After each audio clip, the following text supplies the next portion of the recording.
কে কি করে ওটা আমার দরকার নেই, ওটা আমার কোনোই দরকার নেই। আমার মোর্শেদ, আমার মুরব্বী যে তিনি কি করেছেন ওইটা আমার দেখার বিষয়। ঠিক কিনা বলুন?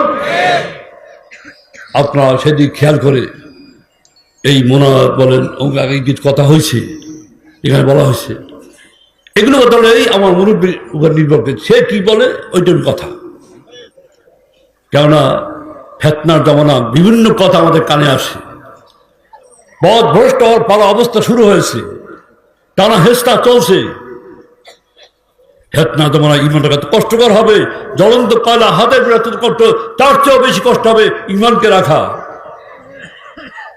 এই ফেতনা জমানায় নিজেকে বাঁচানোর চেষ্টা করতে হবে।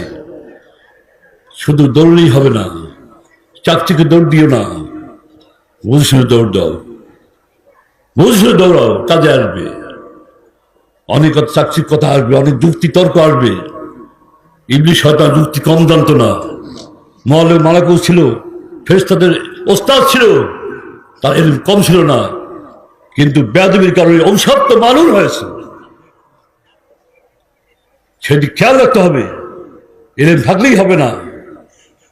আমাদের মাপকাঠি হলো যে আমার মুরব্বী কোন পথ দেখিয়েছে, কোন আদর্শ দেখিয়েছে, কোন আকিদ দেখিয়েছে, ঠিক সেই দেখে দেখে সেই আলোচনা শুনে শুনে ঠিক সেই মতে আগাতে হবে।